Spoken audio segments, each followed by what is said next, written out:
그 제가 요즘 성경 말씀 이렇게 읽는 구절들이 몇 개 있는데 보면 자 말씀이 없이는 이렇게 우리가 세상을 이길 수 없겠다 이런 생각을 참 많이 해요. 특히 마태복음 4장 보면 예수께서 자기에게 오시는 유혹을 다 말씀으로 물리치시잖아요. 신명기 말씀이 주로 예수께서 인용한 말씀인데 사탄을 이길 때도 말씀이 내 안에 있어야 되고요. 그러니까 내가 영적인 걸 봤다, 뭐 체험했다 별로 중요하지 않아요. 왜냐하면 그건 우리 인생에 있어서 우리를 영원히 이끌어갈 수 있는 게 아니고 그건 잠시 필요할 때 보여주시는 거겠죠. 그러나 말씀은 우리가 계속 가지고 있는 한 우리가 어떤 상황에서도 우리 삶을 이겨나갈 수 있는 힘이 되시는 게 저는 말씀이라고 믿습니다. 그래서 여러분 환상과 이적이나 이런 것들을 우리가 인정하고 믿지만 가장 중요하게 우리가 믿어야 될 게 말씀이고요. 시간 날 때마다 우리가 봐야 될 게 말씀이고요. 그래서 말씀이 살아있는 우리가 되길 간절히 바랍니다. 지난주에 좀 바빠서 121편을 저희가 한번 이렇게 좀 또박또박 못 읽었는데 오늘 읽고 122편으로 갈게요. 왜냐하면 이 말씀이 저와 여러분에게 주신 하나님의 음성이 되기를 원하고요. 이게 성전으로 올라가는 시편에 여러분이 120편부터 그렇게 시작된다고 말씀드렸고 성전에 가는 길에 이런 얼마나 무서운 일이 많겠어요. 옛날에 여러분 예루살렘 성전까지 이렇게 올라간다고 생각해 보세요. 그러면 당해야 될 많은 일들이 있겠죠. 예를 들면 강도의 위험도 있을 거고 아니면 강이나 이런 데서 위험도 있을 거고 산의 위험도 있을 거고 그때 이 말씀을 이렇게 읽으면서 올라갔다고 생각을 해볼 수도 있고요. 자, 한번 그래서 1절부터 8절까지 한번 쭉 저희가 읽는 것으로 우리 121편 다시 한번 보겠습니다. 시작. 내가 눈을 들어 산을 본다. 내 도움이 어디에서 오는가? 내 도움은 하늘과 땅을 만드신 주님에게서 온다. 주님께서는 내가 헛발을 디디지 않게 지켜주신다. 너를 지키시느라 졸지도 않으신다. 이스라엘을 지키시는 분은 졸지도 않으시고 주무시지도 않으신다. 주님은 너를 지키시는 분, 주님은 내 오른편에 서서 너를 보호하는 그늘이 되어 주시니 낮의 햇빛도 너를 해치지 못하며 밤의 달빛도 너를 해치지 못할 것이다. 주님께서 너를 모든 재난에서 지켜주시며 내 생명을 지켜주실 것이다. 주님께서는 내가 나갈 때나 들어올 때나 이제부터 영원까지 지켜주실 것이다. 아멘. 그러니까 오죽하면 이 시를 암스트롱이 그 달을 착륙했을 때 이걸 읽었을까 이 생각을 해보면서 오늘 122편을 넘어가겠습니다. 이제 122편은요 성전에 도착해서 드리는 시편입니다. 그렇게 어렵게 산을 올라서 혹은 강을 건너서 성전에 딱 들어갈 때 그 감격이 오늘 딱 이 122편에서 이렇게 느껴지시게 될 겁니다. 자, 1절부터 우리 4절까지 한번 같이 한번 읽어보겠습니다. 시작. 사람들이 나를 보고 주님의 집으로 올라가자 할 때 나는 기뻤다. 예루살렘아, 우리의 발이 내 성문 안에 들어서 있다. 예루살렘아, 너는 모든 것이 치밀하게 갖추어진 성읍처럼 잘도 세워졌구나. 모든 지파들, 주님의 지파들이 주님의 이름을 찬양하려고 이스라엘의 전례에 따라 그리로 올라가는구나. 아멘. 네, 반갑습니다. 네. 네. 어떻게 어디서 오셨죠? 의왕시에서 팟빵 말씀 듣고. 아, 네. 반갑습니다. 아, 미국에서 오셨어요? 네. 메인석은 이렇게 비워놨습니다. 저희가 메인석은 비워놨고요. 네.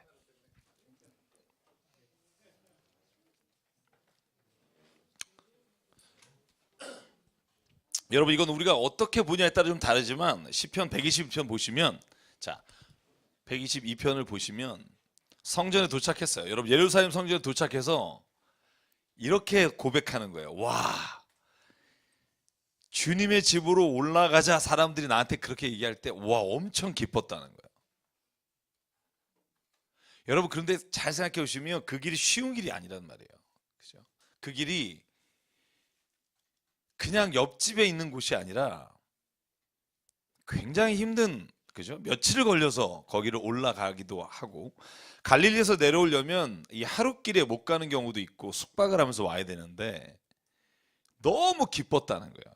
저는 이 본문 읽으면서 무슨 생각했냐면, 저와 여러분이 교회 올 때 예를 들어서 야, 오늘 교회 함께 가자, 그 말을 듣고 내 마음이 너무 기뻤다.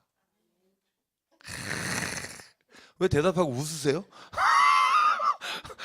그냥 제가 그걸 원할 것 같아서 하신 것 같은 느낌인데. 좋아서. 두고 보겠어요. 두고 보겠어. 그러니까 저는 오늘 시편의 시인이 고백하는 게 참, 내가 지금 신앙생활하면서 그런 걸 느끼고 있나를 한번 생각해 봤어요. 내가 진짜 교회 갈 때 이렇게 기쁠까? 함께 가자고 하는 그 말이 막 나를 막 이렇게 행복하게 만들까? 만약에 안 그러면 왜 그럴까? 여러분, 요세푸스라고 하는 유대인 사가예요. AD 37년에 태어나서 100년에 죽은 걸로 저희가 알고 있는데, 그 요세푸스의 그 역사책이 있어요. 그걸 통해서 저희가 알게 되는 것들이 굉장히 많아요. 물론 거기에 좀 잘못된 게 있다고 말하는 사람이 있지만, 여러분, 그 책에 보면 예수님 당시죠. 그러니까 예수님이 돌아가시고 얼마 안 돼서 태어난 사람이고요. 예루살렘 성전에 6월절에 얼마나 많은 사람이 모였는지 우리가 알 수가 없는데, 그 책에 보면 네로 황제에게 보고한 총독의 보고가 있어요. 거기에 양에게 바쳤던 양의 숫자가 25만 6,500마리라고 되어 있어요. 25만 6,500마리. 이걸 10마리당 한 사람, 한 마리당 10사람이라고 계산하면 200만 정도가 아마 예루살렘 성전에 6월절에 모이지 않았나? 이게 맥시멈일 거라고 생각해요. 이 요세푸스 사가를 보면 제가 읽어볼 때 재미있는 게 뭐냐면, 티투스 장군이 로마에서 예루살렘 성을 점령하잖아요. AD 70년에 완전히 멸망하잖아요. 8월 10일에 점령해서 불타서 다 죽었는데, 죽은 유대인의 숫자가 110만 명이라고 돼 있어요. 근데 사실 예루살렘에 그렇게 많은 사람이 살 수가 없어요. 그래서 그 시기를 아마 6월절 근방에 사람들이 예루살렘으로 모였을 때가 아닐까라고 생각을 해요. 또 다른 로마의 사가 한 사람이 있어요. 타키투스라고. 그 사람의 역사책을 보면 60만 명이 죽었다라고 되어 있어요. 그 편차가 좀 있습니다만, 예루살렘 성전에 6월절에 사람들이 정말 많은 사람이, 지금 말하자면 무슬림들이 라마단 때 여러분 메카로 가잖아요. 그죠? 가다가 어떻게 돼요? 밟혀 죽잖아요. 여러분, 그 수만 명, 뭐 수십만 명, 수백만 명이 몰려들다가 한 사람이 넘어지면요, 뭐 큰일이 일어나는 게 아니에요. 한 사람이 넘어지면 그 밟고 지나가서 죽는 거예요. 어떻게 할 수가 없는 거죠. 제가 왜 이 말씀 드리냐면, 유대 사람들이 예루살렘 성전에 올라가는 게 막 너무 기쁘다? 여러분, 상황적으로 보면 그렇게 기쁠 일이 없다는 거예요. 수백만 명이 거기에 200만 명이 혹은 100만 명이 몰린다. 여러분, 그러면 여러분 먹을 게 넉넉하겠어요? 잘 게 넉넉하겠어요? 상황이 얼마나 안 좋겠어요? 그런데 오늘 시인이 뭐라고 말하냐면, 나는 하나님의 성전 예루살렘 성전에 가자는 말을 듣고 너무너무 기뻤다는 거예요. 그 왜 기뻤을까를 알아야죠. 교회 오는 게 기쁘다고 아까 대답하셨죠? 제가 물을게요. 왜 기쁘세요? 여보세요? 네. 하나님이 기쁘게 하시니까. 또 다른 분 없으세요? 예배 드려서 기쁘고. 너무 많이 기쁜 이유가 너무 많으신데. 다른 분 혹시 없으세요? 말씀에 위로가 돼서. 근데 이런 말 하는 사람 있어요. 아니, 하나님은 어디나 계시다며요. 내가 집에서 예배해도 되잖아요. 그렇게 얘기하는 사람도 있어요. 분명히 있을 거예요. 여러분들 혹자라도 꼭 이렇게 힘든데 교회 가야 되나? 하나님 여기도 계신데? 이런 생각이 들 때가 있을 거예요. 여러분, 그런 분에게 뭐라고 대답해 주시겠어요? 교회 와서 왜 예배하면 왜 이 기쁨, 이 시편의 기자가 느끼는 기쁨을 느낄 수 있을까요?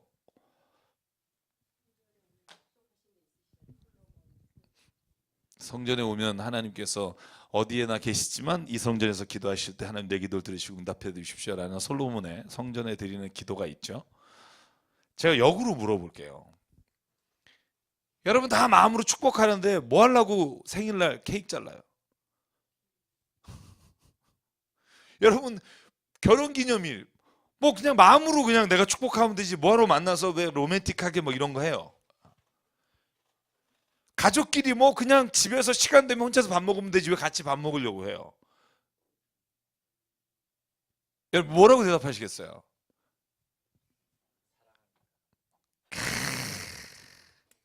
아, 오늘 점수 많이 따시네요. 사랑하니까. 저는 뭐 아내한테 맞아 죽으니까 뭐 이런 대답 나올지 모르겠다 그랬는데, 자 봐요. 하나님 어디나 계셔요. 그죠? 그런데 하나님께서 성전을 세우실 때도 마찬가지고 예수께서 교회를 세우시겠다라고 말씀하셨을 때도 마찬가지고, 하나님께서 우리가 하나님을 사모하는 마음으로 함께 거할 수 있고 모일 수 있는 곳을 하나님께서 마련해 주셨다는 거예요. 그러면 지금 집사님 말씀하신 것처럼 내가 그 자리에 간다고 할 때 느끼는 그 감정, 사랑하는 마음, 또 내가 그렇게 하나님 앞에서 내 자신이 얼마나 당신을 만나기를 원하시는지에 대한 것을 내가 표현하는 그 자리, 여러분 그게 우리로 하여금 그 만남을 더 기쁘게 값지게 한다는 거예요. 여러분 만약에 누군가를 정말, 아니 누군가 하지 맙시다. 뭐 한 거니까 아내가, 그죠? 사실 아내가 생일이에요. 여러분 그때 여러분 선물을 사고 편지를 쓰고 막 이렇게 하면서 기쁘죠? 여보세요? 이거 이상하네. 기쁘잖아요. 그죠? 뭐 자녀를 위해서 뭘 준비하거나 그러면 그때 만나서 이렇게 막 시간을 갖는 것도 중요하지만 그걸 준비하면서 야 이걸 받으면 얼마나 기쁠까. 그죠? 뭐 이쪽은 지금 너무 오래되셔가지고 그래요? 여기 신참도 있으시구나. 그러니까 여러분 예배는 저 그런 거라고 생각해요. 그냥 아침에 막 눈 뜨고 막 눈곱 비비고 막 이렇게 나오는 게 아니라 오늘 주님을 만난다 이 기쁨이 있잖아요. 내가 성경 말씀을 오늘 내가 들고 예배 자리에 나와서 하나님을 만난다라는 어떤 그 기쁨이 사실은 그 예배 자리에 와서뿐만이 아니라 오늘 시인이요 와서 기쁜 게 아니에요. 잘 보실래요? 주님의 집으로 올라가자 말하는 거 듣고 너무 기쁜 거예요. 왜냐하면 주님을 만나서 내가 갖게 될 그 기쁨을 내가 이미 알기 때문에. 여러분 힘들어도 교회에 나왔을 때 여러분 주신 은혜가 있잖아요. 그런 체험이 있잖아요. 그러니까 우리가 힘들어도 아파도 그 교회를 가는 거잖아요. 제가 SNS에 한번 올린 적 있어요. 저희 어머님에 대해서. 제가 설교할 때도 한번 말씀드렸지만 저희 어머님은요 다리를 다쳐서 쩔룩거리시고, 제가 예전에 한번 말씀드렸습니다만 새벽 4시에 차가 없고 제가 나 너무 피곤해서 못 가요 그랬더니 어머니 2시간 동안 걸어오셔서 여기서 기도하시는 적이 한두 번 있어요. 그때마다 제가 어머니한테 되게 뭐라 그랬어요. 어머니 지금 아픈데. 지금도 미국에서 뭐죠? 그 대상포진이 오셨는데 새벽 예배를 안 빠지시는 거예요. 그래서 제가 카톡으로 했어요. 어머니 좀 쉬셔야 됩니다. 대상포진. 쉬십시오. 우리 어머니 꼭 대답은 거예요. 나는 교회 가야 쉬는 거라고. 못 말려요. 제가 어떻게 할 수가 없어요. 사람마다 쉬는 자리가 있다는 거죠. 저는 어떤 사람은 쉬자 그러면 어디 여행 갈 수도 있고요. 쉬자 그러면 술 마시러 갈 수도 있고, 쉬자 그러면 그냥 집에서 계속 자는 걸 수도 있는데, 쉬자 할 때 하나님 안에 있는 게 진짜 안식이다라고 느끼는 사람, 그게 진짜 성경이 말하는 안식일 거예요. 그래서 안식일을 지켜라 할 때 그 안식일에 주님께 나오는 거잖아요. 안식일에 쉬자 이게 주님께 나오는 거예요. 그러니까 성경이 말하는 안식은 뭐냐면 하나님 안에 누리는 게 안식이에요.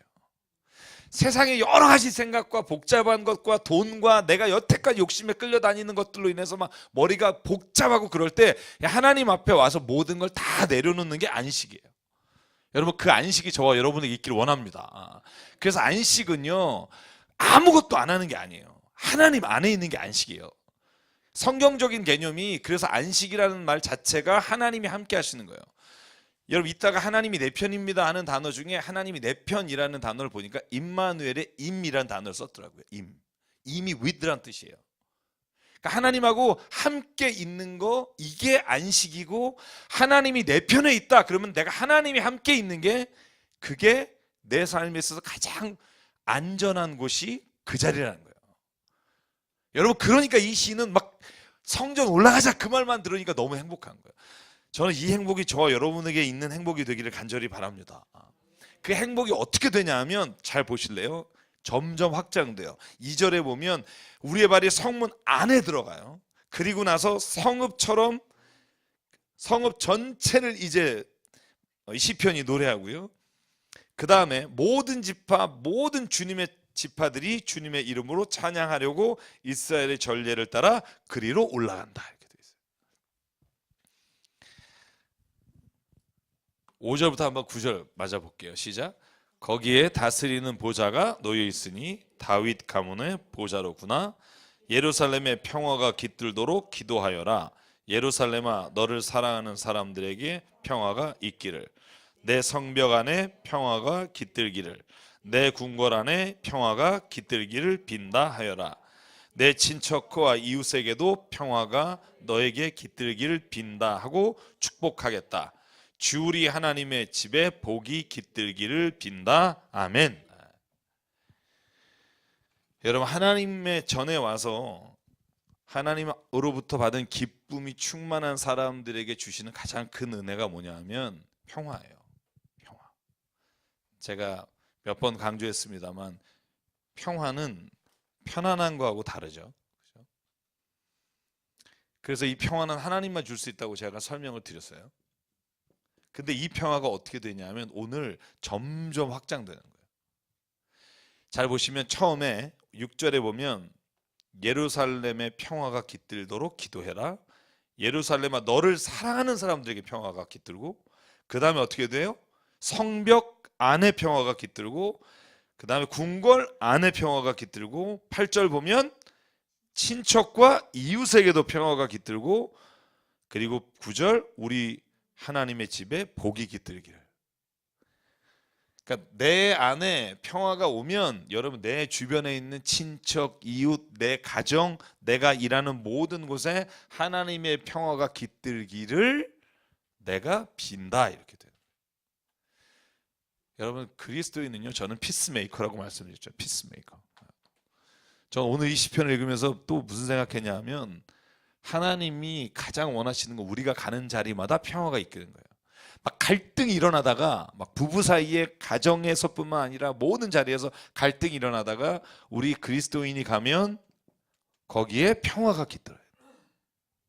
근데 그리스도인이 가면 거기에 트러블이 생기고 문제가 생기고, 이러면 내가 주님으로부터 그 기쁨이 충만하지 못하다고 생각할 수 있어야 된다는 거예요. 여러분 한번 제가 여쭤볼게요. 여러분 마음에 일단 기쁨이나 평화가 오면 여러분이 만약에 문제가 있는 자리에 갔을 때 어떤 마음이 들어요? 그걸 보면서 안쓰러워지고 긍휼한 마음이 생겨야 돼요. 근데 우리가 그러지 못하다는 거예요.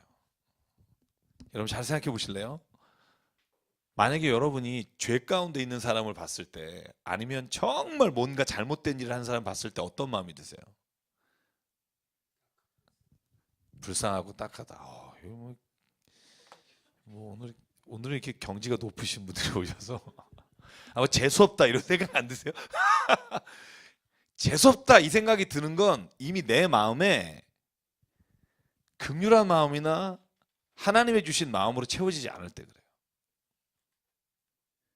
하나님의 마음으로 채워지면 불쌍하게 보여야 돼요. 예수께서 그러셨잖아요. 예수께서 바라보신 건 불쌍하게 보신 거예요. 긍휼하게 보신 거죠. 심지어 자기 옷을 팔고 있는 병정들을 보시면서도 저들이 지금 하는 걸 알지 못한다. 그래서 저는 저와 여러분에게 하나님이 주시는 평화의 마음 중에 제일 중요한 게 뭘까? 저는 긍휼한 마음이라고 생각해요. 긍휼한 마음. 긍휼한 마음은요, 하나님께서 주시는 마음이라고 믿어요. 하나님께서 주시는 마음. 저는 그래서 오늘 122편 보면서 오늘 하나님의 교회에, 하나님의 교회는 또 이단이 많아가지고요, 그냥 주님의 교회에 나오는 걸 기뻐하는 사람, 그 사람이야말로 하나님이 우리가 가는 자리마다 주의 평화를 주시는 사람이라고 믿습니다. 그래서 왜 제가 늘 창세기 12장 3절 아브라함의 축복 중에 제가 제일 좋아하는 축복, 네가 가는 곳마다, 네가 가는 자리가 복이 있을 것이고 네가 복의 근원이 될 거다.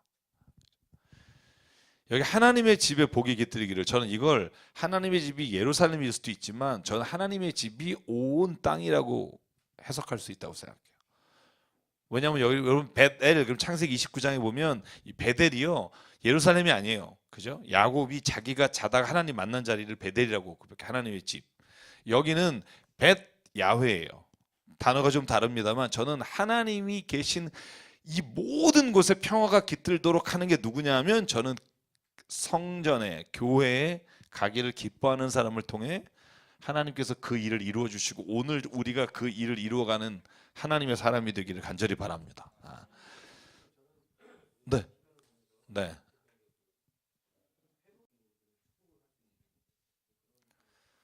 저는 저 생각을 못했거든요. 근데 경험해서 이걸 읽으면, 그죠? 교회 잘 가기 싫어하던 자녀나 아니면 가족이 어느 날 갑자기 교회 안 가? 이 말에 이제 그죠? 감동받는, 그죠? 작년 8월에 맞아요. 뭐 그렇게 자세하게 얘기 안 해도 돼요. 그때 막 힘들 때, 그죠? 오히려 그죠? 그래서 여러분 성경은요 읽는 사람마다 다르고 똑같은 자기가 읽을 때마다 달라요. 그게 성경 말씀 주시는 은혜인 것 같아요.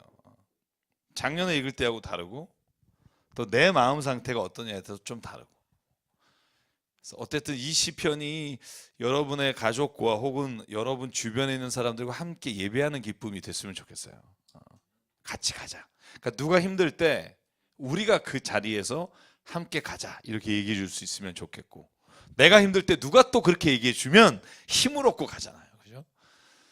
그래서 이게 공동체의 시편 혹은 시온의 시편, 뭐 어떻게 이름을 붙이냐에 따라 다릅니다만 저는 이 고백이 우리 공동체 안에 주시는 하나님의 고백이 되기를 간절히 바랍니다. 우리 123편 넘어가 볼게요. 제가 한 4개씩은 하려고 지금 마음을 먹고 있는데 123편은 정말 짧아요. 그래서 한 번에 딱 읽으면 될 거고, 그 제가 주석서 중에 몇 개 중에 김정수 교수님은 이 시편을요 123편을 이렇게 해놨어요. 전 이걸 보고 너무 뭐라 그럴까, 표지어가 이렇게 쓴 건 처음 봤어요. 123편을 어떻게 써놨냐면, 표지어로 보통 뭐 성전에 올라갈 때 드리는 기도 뭐 이런 거잖아요. 그분은 이렇게 써놨어요. 이렇게 SOS 이렇게 써놨어요. 20편 딱 읽어보면 그 생각이 나요. 하나님 앞에 드리는 SOS. 네 절 같이 한번 읽어볼게요. 어떤 SOS인가? 시작. 하늘 보좌에서 다시시는 주님, 내가 눈을 들어 주님을 우러러 봅니다. 성전의 손을 살피는 종의 눈처럼, 여주인의 손을 살피는 몸종의 눈처럼 우리의 눈도 주님께서 우리에게 자비를 베푸길 원하여 주 우리 하나님을 우러러 봅니다. 주님, 우리에게 자비를 베풀어 주십시오. 우리에게 자비를 베풀어 주십시오. 너무나도 많은 멸시를 받았습니다. 평안하게 사는 자들의 조롱과 오만한 자들의 멸시가 우리의 심령에 차고 넘칩니다. 아멘. 여러분 왜 SOS인지 느낌이 오죠? SOS. 하나님, 내가 주님을 우러러 보는 거예요. 하늘을 우러러 봐요. 여러분 우리가 앞에서 한 거 기억나세요? 내가 산을 향하여 눈을 든다 돼 있죠. 121편에. 근데 여기는 하늘을 향해 우러러 보는 거예요. 하늘을 향해 behold, 하늘을 이렇게 쳐다보고 있어요. 왜냐하면 3절에 보면 지금 멸시를 당하고 있어요. 조롱과 멸시를 받고 있는 상황이에요. 하나님만 보는 거예요, 그냥. 왜냐하면 주변에 아무리 살펴봐도 나를 도와줄 수 있는 사람은 아무도 없는 거예요. 그러니까 하늘만 바라보는 거예요. 여러분 이 심정이 이해가 가실 때가 있죠. 너무 편안하시구나. 이 시편의 기자 지금 하나님만 보는 거예요. 하나님만.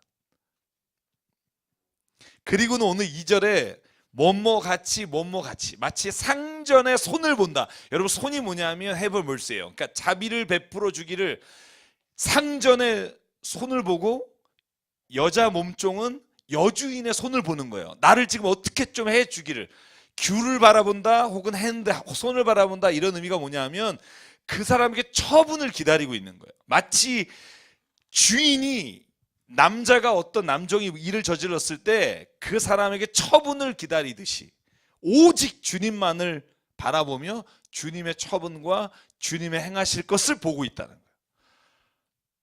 여러분 이럴 때가 인생에 있어요. 아무도 내 인생에 도움이 안 돼요. 그때 하나님을 볼 수 있는 사람은 희망이 있다는 거예요. 근데 하나님마저 볼 수 없는 사람은 어떤 심정이 되냐면 그때 완전히 절망 가운데 가는 거예요. 왜? 여러분 기대하던 게 사람이었는데, 기대하던 게 내 백이었는데, 내가 기댈 수 있는 게 내가 가진 뭐였는데 더 이상 그게 나에게는 의지할 수 없는 게 돼버렸을 때 오늘 시인이 말하는 거예요. 하나님 나는 하늘을 우러러 봅니다. 마치 상전의 손을 바라보는 몸종처럼, 마치 여주인의 손을 바라보는 여종처럼 내가 하나님 우러러 봅니다. 그 다음에 나오는 단어가 뭐냐 하면 주님 자비를 베풀어 주십시오. 자비를 베풀어 주십시오. 너무나 많은 멸시를 받습니다. 누구로부터? 소위 말해서 잘 나가는 사람들로부터. 평안하게 사는 사람, 교만하고 오만한 자. 조연아, 조현민, 그죠? 그런 분. 죄송해요. 갑자기 계속 떠오르네. 이 멸시와 조롱을 참을 수가 없습니다. 여러분 메스, 그러니까 그 미사곡이라고 하죠. 우리가 미사곡을 이렇게 하면 거기에 딱 5개가 있어요. 시작할 때. 그 제일 처음에 뭐냐면 키리에라고 해요. 키리에 엘레이손. 키리에가 큐리어스, 주님. 엘레이손, 자비를 베푸소서. 그 다음에 글로리아, 영광. 여러분 합창을 하면 이 5가지에 맞춰서 나와요. 그 다음에 크레도, 상투스, 아누스데이, 하나님의 어린 양. 이게 메스라고 해서 예전부터 중세 때 모든 메스, 예배를 드릴 때 드려지는 악곡 형식을 이 5가지로 해서 드려요. 그 제일 처음에 뭐냐면 키리에, 엘레이손, 주여 자비를 베푸소서. 그 여러분 한번 들어보신 적 있으세요? 그러면 키리에는요 정말 이렇게 죄송해요, 모이셨네. 이게 막 애절한 음이 나와요. 키리에, 엘레이손, 주여 자비를 베푸소서. 저는 이걸 읽는데 주여 자비를 베푸소서 이 2번이 반복되는데 막 그 음악이 쫙 떠오르는 거예요. 나에게 자비를 베푸소서. 왜냐하면 주님 외에는 도울 사람이 없습니다. 그런 거죠.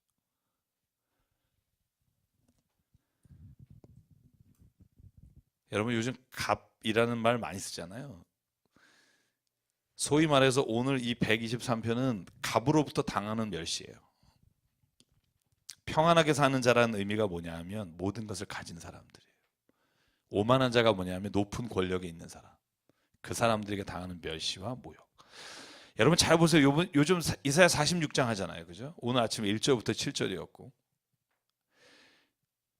이사야서에서 하나님이 말씀하시는 이스라엘 백성이 멸망하는 이유가 어디에나 마찬가지예요. 예언서는 똑같아요. 첫 번째는 하나님을 떠난 거예요. 우상을 섬기고. 여러분 우상을 섬긴다고 말할 때 하나님이 뭐라고 말하냐면 네가 만들어 놓은 것을 네가 왜 경배하고 있니? 너에게 아무것도 못할 것을 왜 그것에다 절하고. 그렇게 하는 데는 이유가 분명히 있다. 이유가 뭔 줄 아니? 네가 뭔가 받고 싶은 게 있으니까. 그게 이사야서 요즘 읽으면 계속 그 얘기 반복되잖아요. 그죠? 또 하나가 있어요. 하나님께서 이스라엘 백성을 멸하시는 또 하나 이유는 공의와 정의를 행하지 않은 거예요. 가난한 자를 압제하고 너희가 가진 권력으로 다른 사람들을 억울하게 만들고 멸시하고. 이 2개로부터 돌이키지 않았기 때문에 멸망시키는 거예요. 그러니까 예배를 드리지 않았기 때문에 이스라엘 백성이 멸망했다라고 말하지 않아요. 여러분 아모스서에는 좀 더 정확하게 나와요. 정의를 하수같이 흐르게 하라. 저는 그래서 인생을 살아가면서 뒤에 그게 무슨, 제가 한번 뒤편까지 같이 볼게요. 자, 125편 보실래요? 하나님은 동일하게 보는 단어들이 있어요. 제가 이렇게 봤을 때. 125편 1절 맨 처음에 나오는 게 뭐죠? 주님을 의지하는 사람. 그 사람을 하나님께서 영원히 흔들리지 않게 세워주신다는 거예요. 그런데 4절에 보면 그런 사람은 어떤 사람이어야 하면, 4절 보실래요? 시작. 주님, 선한 사람과 그 마음이 정직한 사람에게 은혜를 베풀어 주십시오. 잘 보실래요? 여기를 한번 보실래요? 하나님에게는요, 주님을 의지하는 사람, 하나님을 믿는 사람과 선한 사람과 정의를 베푸는 사람이 분리되지 않아요. 여러분, 우리는 분리했으면 좋겠잖아요. 내가 하나님 열심히 믿지만 뭐 때로는 내가 뭐 이렇게 좀 약간 슬쩍하고 뭐 내가 좀 남 억울하게 해도 그래도 내가 이 세상에서 하나님 축복받고 뭐 이런 생각하지만, 하나님이 보는 입장에서 이게 결코 분리되지 않아요. 주님을 의지하는 사람은 선한 일을 해야 되고요, 주님을 의지하는 사람은 정의로운 길을 가야 되고. 만약에 이게 하나님께 분리됐다면 하나님은요, 예언서에서 그렇게 말하지 않으실 거라고요. 나 열심히 믿는 너희들은 내가 구해줄게, 그리고 너네 부자 만들어줄게, 너네 세상이 잘 되게 해줄게. 하나님 이렇게 말하신 적이 없어요. 네가 아무리 나한테 예배해도 나 내 예배 안 받아. 네가 여전히 너에게 있는 권력으로 악을 행하고 정말로 힘들고 어려운 사람들을 네가 멸시하면 나 네 예배 안 받아. 이게 하나님이라는 거예요. 여러분, 이걸 우리가 분리하고 싶죠. 왜냐하면 내가 하고 싶은 걸 하면서 예수님도 믿고 싶고 구원받고 싶고. 그걸 폴 틸리라는 사람이 이렇게 말하죠. 살아서는 세상에 축복받고 죽어서는 영생복락하고 싶은 이 두 가지의 유혹을 다 누리고 싶은. 그런데 하나님은 우리에게 선택하고 결단하라고 되어 있는 거예요. 당신이 주님을 의지한다면 하나님이 성경에 말씀하신 선한 일을 해야 되고, 당신이 하나님이 정말 기뻐하는 그 일, 정말 낮고 힘들고 비천하고 어렵고 지금 그런 사람을 돌보고 그 사람의 편에 서주는 거, 그게 하나님이 원하시는 거예요. 만약에 그걸 안 한다? 하나님 믿는다? 뻥치지 마라. 요한 1서에 그렇게 제가 번역하면 그렇게 번역했을 거예요. 보이지 않는 바 하나님을 사랑한다고 하면서 보이는 바 형제를 사랑한다고 뻥치지 마라. 저는 이렇게 번역했을 거예요. 확 들어오게. 요즘 번역한 사람이 이렇게 말했죠. 그러면 거짓말하는 자입니다. 아주 공손하게 하셨죠. 저는 뻥치는 자다 이렇게 쓸 거예요. 왜냐하면 하나님에게 분리가 되지 않아요. 여러분, 이게 우리 신앙에서 저도 마찬가지예요. 저는 뭐 제가 다 지키니까 이렇게 말하는 거 아니에요. 그렇게 하는 게 하나님의 원래의 것이라는 걸 알고 우리가 잘못된 길을 가면 돌아서야 된다는 거예요. 저는 100% 저는 깨끗하고 다 지키니까 여러분 지키십시오, 이렇게 말할 수 있는 존재가 아니에요. 제가 어제도 상담할 때도 말씀드리고 항상 제가 저하고 상담하는 게 말하는데, 저는요 죄인 중에 괴수고 더러운 사람인데도 불구하고 누가 어느 것이 옳은지를 믿고 아는 사람이에요. 여러분, 그게 중요해요. 여러분, 호세아가 여호와를 힘써 알자고 말하잖아요. 여러분, 알면 행할 수 있는 가능성이 열리지만 알지 못하면 내가 지금 뭘 뭉개고 있는지도 모른다니까요. 그래서 성경은 말하는 거, 여호와를 알아야 돼요. 말씀을 알면 내가 지금 잘못된 길로 가는 걸 내가 안다는 거죠. 근데 모르면 가면서도 이게 잘했다고 서로들 격려한다니까요. 야, 너네 뭐 그랬냐? 뭐 좀 더 쪼여서 좀 이렇게 서로가 격려하는 일에 가는 것이 죄예요. 그래서 죄는요 서로 격려하면 안 되고 서로가 고백하라고 돼 있잖아요. 여러분, 다시 123편으로 돌아오면 오늘 자비를 베풀어 주십시오, 자비를 베풀어 주십시오라고 하는 이 고백 앞에 여러분, 우리가 그 자비를 베풀어 주는 사람이 되는 길에 서기를 원합니다. 제가 여러분에게 한번 말씀드린 거예요. 그거잖아요. 하나님, 왜 이 가난한 사람들은, 왜 내가 지금 돕는 이 사람들에게 하나님 왜 복을 안 내려주냐고 하나님께 막 원망했더니 하나님이 응답 오셨다고. 야, 그래서 내가 너를 보냈잖아. 행동하는 믿음이란 책에 그 뉴욕에서 홈리스 피플을 이렇게 돕던 청년이 하나님께 드린 기도예요. 그들이 결국은 쫓겨나서 그 마을 끝에서 경찰과 대치할 때 하나님께 부르짖어 기도한 내용이에요. 하나님, 왜 이들을 이대로 두십니까? 그때 하나님이 주신 음성이, 그래서 내가 너 보냈잖아. 여러분, 우리가 무슨 일을 이런 기도 앞에 서 있는 사람을 봤을 때, 하나님, 나는 왜 이렇게 지금 너무 힘들어요, 막 죽을 것 같아요. 그러면 그 음성이 들려야 된다니까요. 우리하고 저와 여러분에게. 그래서 내가 널 보냈잖아. 너 그 사람 만나게 했잖아. 내가 너를 그 자리에 보냈잖아. 여러분 이걸 듣고 그냥 아멘 순종하겠습니다 하면 내가 혹여나 힘들고 손해볼 수도 있어요. 그런데 하나님은 결코 그 사람을 혼자 두지 않는다니까요. 저는 그걸 믿어요. 오늘 말씀하신 대로 결코 하나님은 그 사람을 내버려 두지 않는다니까요. 세상에 눈에 볼 때는 손해보는 거 있죠. 힘든 거 있죠. 근데 하나님은 그를 반드시 하나님의 선한 일로 써주신다는 거예요. 여러분 그 믿음이 없으면 어떻게 하나님 앞에서 선을 이루며 살 수 있겠어요?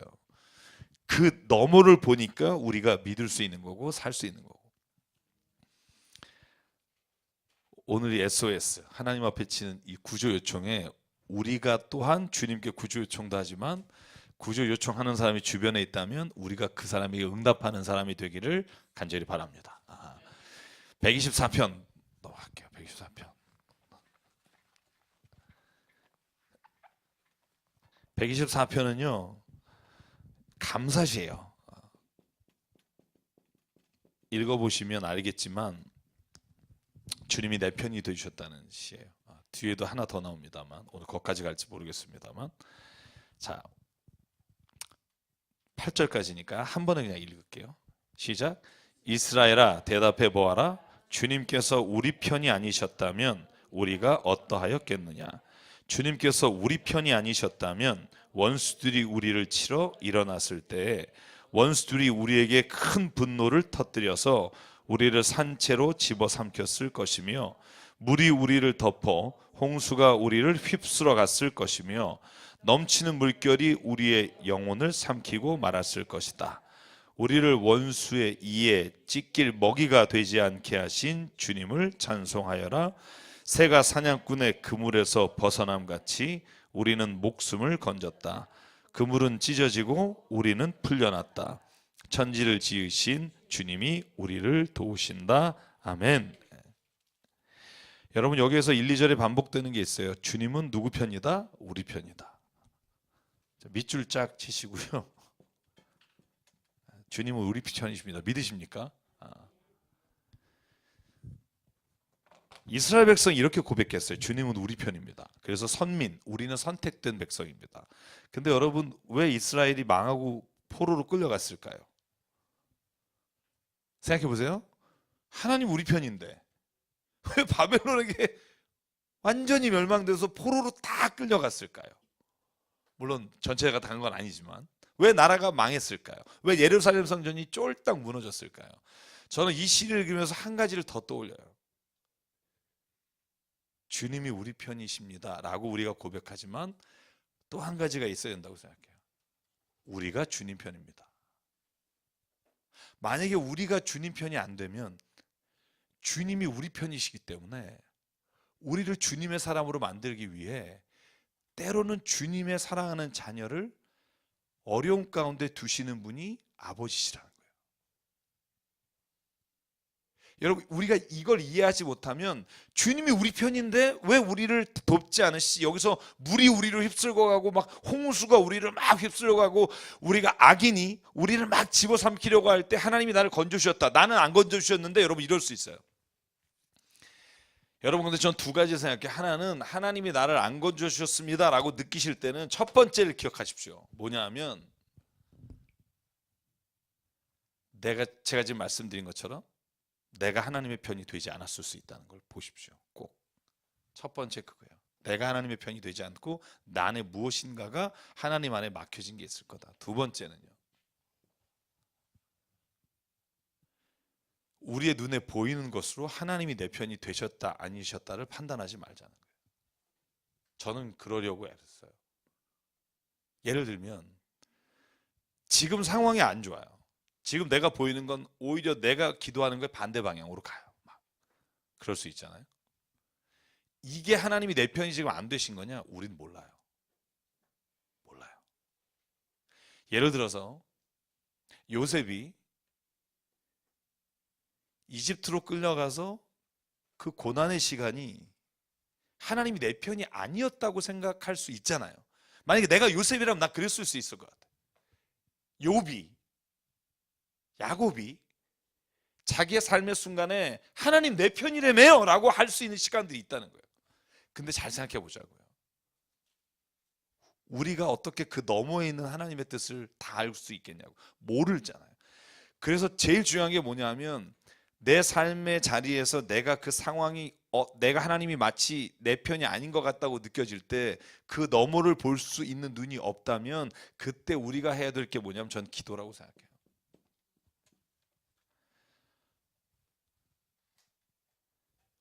우리 눈에 보기 좋은 것이 하나님이 내 편인 것은 아닌 거예요.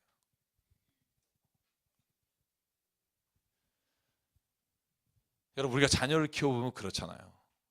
항상 자녀에게 좋은 걸 싶은 게 부모지만 때로는 자녀에게 좋은 걸 주지 않을 때도 부모는 그 뜻이 있잖아요. 우리같이 부족한 자도 그럴 텐데 하물며 하나님께서 자녀들을 대하실 때 어떻게 하시겠냐고요. 하나님은 거짓이 없으시고 하나님은 약속한 말씀을 지키시는 자라고 우리가 믿는다면 하나님은 오늘 일하고 계신다라는 그걸 저는 믿는다는 거예요. 도우심을 세 가지로 생각하자고요. 하나는 물질적 도우심이에요. 물리적 도우심. 그러니까 뭔가를 행하시고 물질을 도와주시고 뭔가 힘이 되어주시는 물리적인 도우심이 있겠죠. 그러나 저는 심리적인 도우심이 있다고 생각해요. 그 상황을 도저히 어느 누구도 피할 수 없다면 하나님은 그 안에서도 잠잠케 하시고 평안을 주시는 심리적 도우심을 주시는 분이라는 거예요. 그러니까 아무리 흉흉한 파도가 우리의 주변에 와도 어떤 사람은 흔들리고 어떤 사람은 막 넘어지지만 어떤 사람은 그 안에 단단한 마음을 가지고 간다는 거죠. 또 하나의 도우심이 있어요. 저는 오늘 묵상하면서 그런 영적 도우심이 있어요. 영적 도우심. 영적 도우심과 심리적 도우심이 뭐가 다를까요? 심리적인 도우심은 그 안에서도 내가 평안을 누리는 건데 여기엔 영적 도우심이 있어야 된다는 거예요. 그게 뭐냐면 하나님의 뜻을 보게 되는 거예요. 어떤 상황에서도 눈에 보이는 것이 아니라 하나님의 뜻을 볼 수 있는 영적인 도우심이 있어요. 아, 이건 나에게 저주가 아니다. 이건 나에게 하나님이 주시는 하나님의 심판이 아니라 이건 내가 하나님의 뜻을 바라보니까 하나님 이걸 통해서 내게 주시려고 하는 게 있다는 걸 보는 게 영적인 도우심, 영적인 하나님의 인도하심. 그래서 저는요, 우리가 물리적이든 아니면 심리적이든 영적이든 하나님의 도우심을 볼 수 있는 눈이 열릴 수 있는 방법이 뭘까? 저는 말씀이라고 생각해요. 말씀이 떠올라요. 만약에 내가 이런 어려움이나 이런 상황 가운데 있을 때 잘 모르겠다 그러면 말씀 가운데 그때 창세기에 나오는 누가, 출애굽기에 나오는 누가, 사무엘상에 나오는 누가 이런 상황에서 이런 믿음으로 하나님 앞에 나갔지, 그걸 떠오르게 되면 영적인 뜻을 깨닫게 돼요. 바울이 이랬었지. 베드로가 이랬었지. 여러분, 이러면 영적인 깨달음을 통해 하나님이 보여주시는 길을 볼 수 있다는 거예요. 여러분, 이게 하나님의 도우심이라는 거예요. 여러분, 하나님의 말씀이 없으면 그 도우심을 본 적도 없고 알 수도 없고, 그러니까 우리는 그 상황에서부터 이겨나갈 수 있는 능력을 공급받을 수 없다는 거예요. 저는 주님이 우리 편이 되주신다는 것 잊지 않기를 바랍니다. 그러나 동시에 우리가 주님의 편에 서기 위해 날마다 주님 말씀 안에 거하는 은혜가 동시에 있어야 돼요.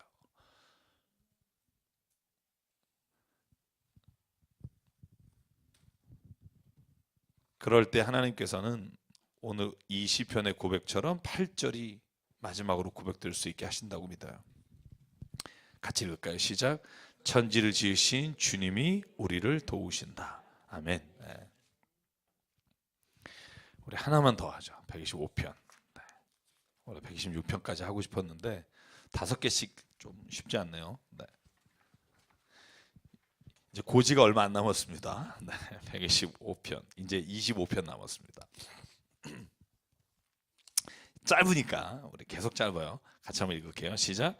주님을 의지하는 사람은 시온산과 같아서 흔들리는 일이 없이 영원히 서 있다. 산들이 예루살렘을 감싸고 있듯이 주님께서도 당신의 백성을 지금부터 영원토록 감싸 주신다. 의인이 불의한 일에 손대지 못하게 하려면 악인이 받은 그 땅에서 악인이 그 권세를 부리지 못하게 하여야 한다. 주님, 선한 사람과 그 마음이 정직한 사람에게 은혜를 베풀어 주십시오. 주님, 비틀거리면서 굽은 길을 가는 자를 벌하실 때 악한 일을 하는 자도 함께 벌받게 해주십시오. 이스라엘의 평화가 깃들기를. 아멘. 아까 제가 이 본문을 같이 군데군데 읽었기 때문에 제가 그냥 바로 나가겠습니다. 주님을 의지하는 사람은 시온성과 같다라고 시온성이 나오면 이스라엘 백성에게는 어떤 의미가 있냐면요, 결코 망하지 않는다는 거예요. 결코 무너지지 않는다는 거예요. 그래서 흔들리지 않는다, 무너지지 않는다는 상징으로 시온성 같다, 이런 표현을 써요. 그러니까 어떤 사람이 이렇게 시온성 같이 넘어지지 않고 흔들리지 않느냐? 주님을 의지하는 사람이다.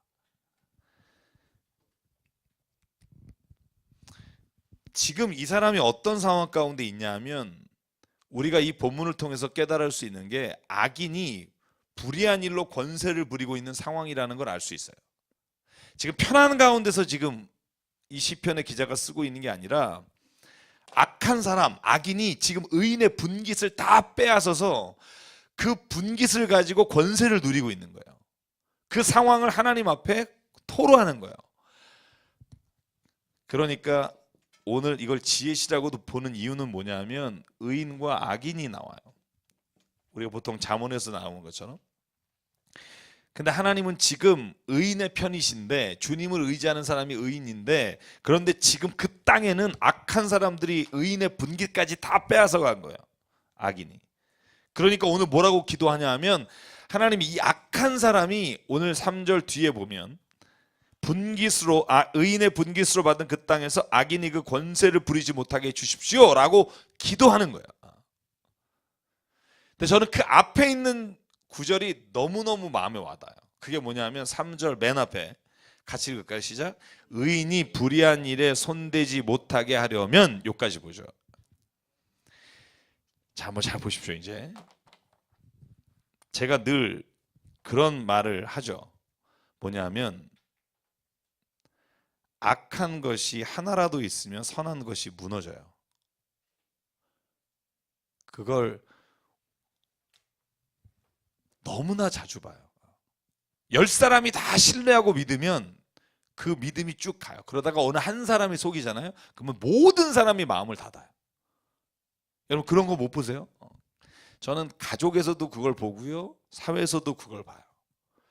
우리가 친구 아이가 이러다가 한 사람이 중간에서 뭔가를 좀 그러면 모두가 그 신뢰가 깨지는 거예요.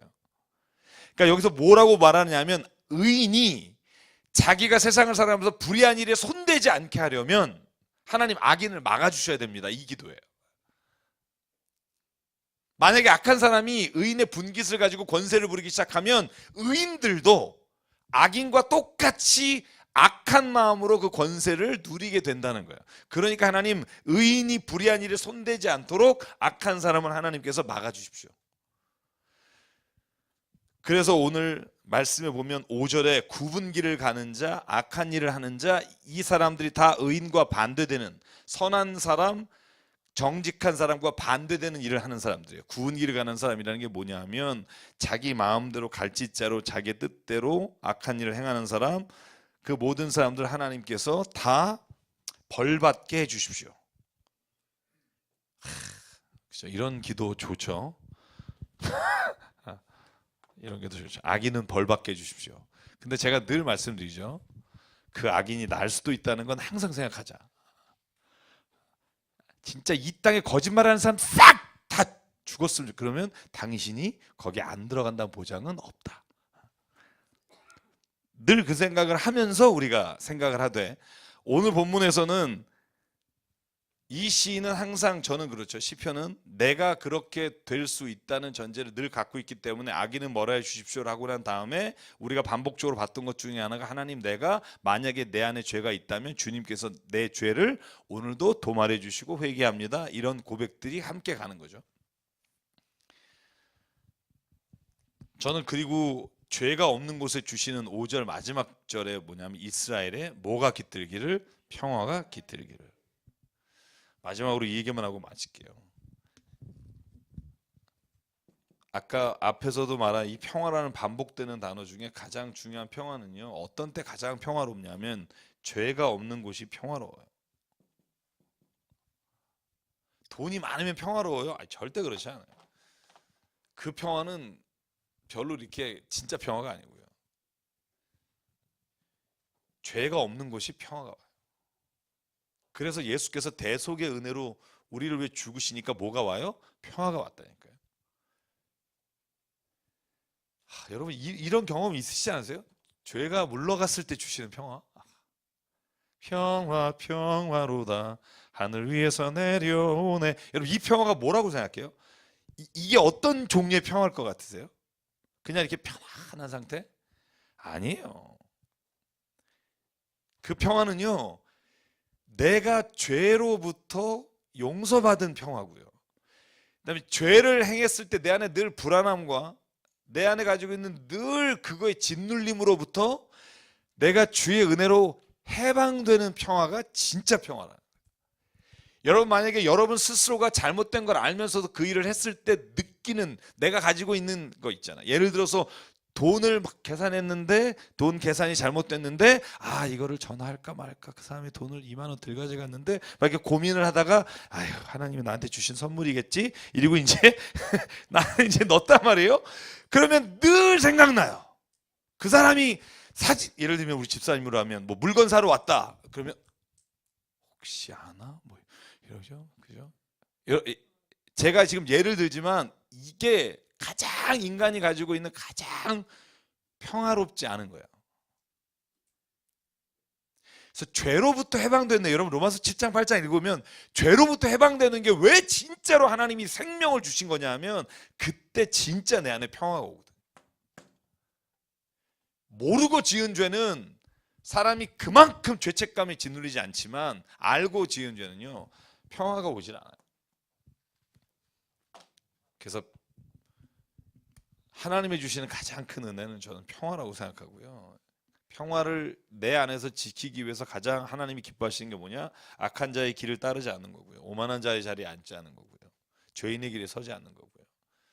그러면 하나님이 우리에게 복, 평화 주신다는 거예요. 다른 복 구하지 마시고 죄로부터 자유하는 복을 구하십시오라고 성경이 우리에게 말하는 이유가 거기 있어요. 여기에 본문에 샬롬이라고 되어 있어요. 샬롬. 알 이스라엘. 그러니까 이스라엘의 평화 있기를. 그러니까 이걸 제가 제 이름을 넣었어요. 전기철에게 평화가 있기를. 자기 이름을 한번 넣어보실까요? 한번 넣어볼래요? 시작. 소심하셔도 돼요. 한 번 더 해볼게요. 시작. 전기철에게 평화가 있기를. 여러분 제가 여러분 할 때까지 내가 계속 할 얘기가 있는데 그게 뭐냐면 아침마다 여러분을 축복하고 있습니까? 제가 지겹게 하고 있는데 아침마다 자기를 보면서 축복하는 분이 있어요? 여기 나오신 분은 다 했으면 좋겠어요. 아침에 샤워하거나 아침에 세수하거나 아침에 씻을 때 자기를 보면서 오늘 아침에도 저는 그 시간이 세상에 제일 행복한 시간 중에 하나예요. 자기를 보면서 기철아 진짜 넌 축복한다. 아니 아무도 없는데 어때요? 지 혼자서 자기한테 그러는데 뭐 누가 보면 창피하지만 그죠? 하나님 오늘 너와 함께 하신다 막 이거. 다 그렇게 하실 줄 믿습니다. 다음 주에 또 물어봐야지. 한 5분이면 될 텐데 하나 더 할까요? 아니면 여러분 눈치를 보면서 지금 이제 그만하시고 싶은 그죠? 이정 권사님이 가장 힘들어하시는.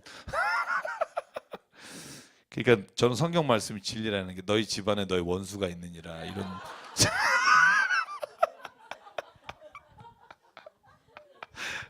네.